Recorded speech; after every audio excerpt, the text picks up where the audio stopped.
हे guys, hello, मी Swati and welcome back to our channel S to travel. आज आम्ही आलो आहे स्ट्रीट्स ऑफ युरोप, जे आहे हिंजेवाडी पुण्यामध्ये. इथे गेल्यावर तुम्हाला 3 एंट्रन्स दिसतील, पण आत गेल्यावर मात्र कॉमन होऊन जातं. आम्ही पहिल्या एंट्रन्समधून स्टार्ट केलं. ही जागा म्हणजे थीम बेस कमर्शियल आणि हँगआउट प्लेस आहे. इथे आल्यावर तुम्हाला युरोपियन स्ट्रीट वाईब मिळतील. संध्याकाळच्या वेळी लाईटिंगमध्ये पूर्ण प्लेस खूपच भारी दिसते. IT पार्क जवळ असल्यामुळे ऑफिसनंतर रिलॅक्स करण्यासाठी किंवा विकेंडला टाईम स्पेंड करण्यासाठी स्ट्रीट ऑफ युरोप हे एक ट्रेंडी डेस्टिनेशन मानलं जातं. Warm light, music, open air vibe यामुळे शॉपिंगला अजून मजा येते. स्टार्टिंगलाच आपल्याला शॉपिंगसाठी boutique store, fashion outlet, lifestyle store आणि गिफ्ट शॉप आहेत. युनिक ॲक्सेसरीज, क्लोथ आणि डेकोर आयटम इथे खूप छान मिळतात. नॉर्मल मॉलपेक्षा वेगळे वाटतात.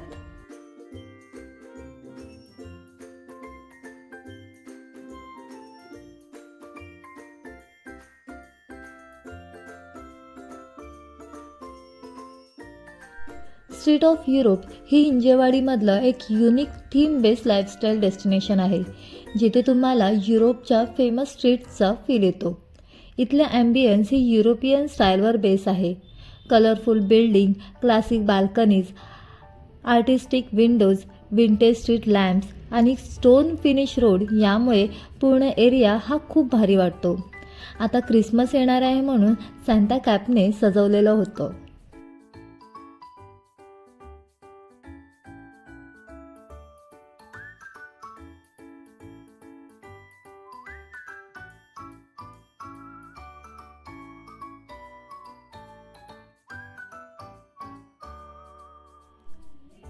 आम्ही आता सेकंड फ्लोअरला जातो आहे. इथे फिरताना जणू आपण पॅरिस, इटली किंवा स्पेनसारख्या सिटीमध्ये स्ट्रीटवर चालतो आहे असा एक्सपिरियन्स येतो. इथे सगळे कॉर्नर हे एक परफेक्ट फोटो स्पॉट आहेत.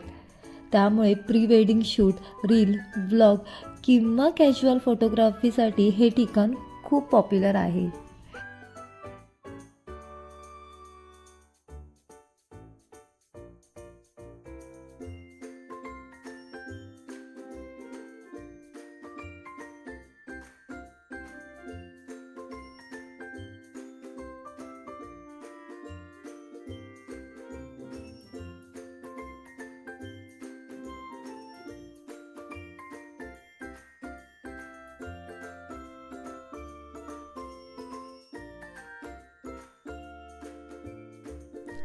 हा जो तुम्ही भाग बघताय तो सेकंड एंट्रन्स आहे, जिथे स्काय ब्ल्यू थीम आहे.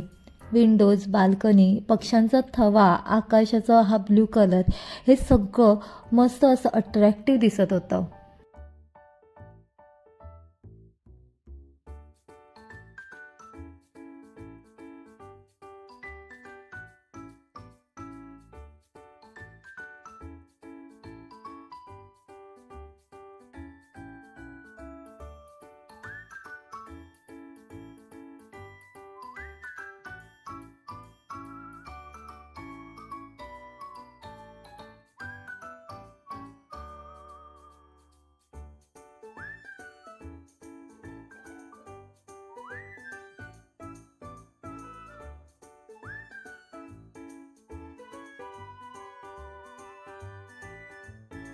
फूड लवरसाठी इथे खूप ऑप्शन्स आहेत.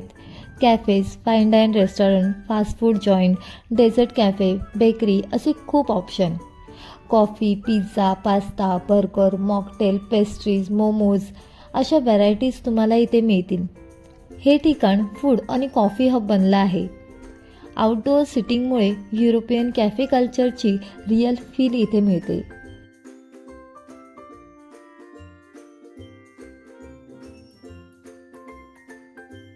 आमचं फिरून झाल्यावरती आम्ही नंतर फूड कोर्टला येऊन ऑर्डर केलं दार्जिलिंग चीज मोमोज.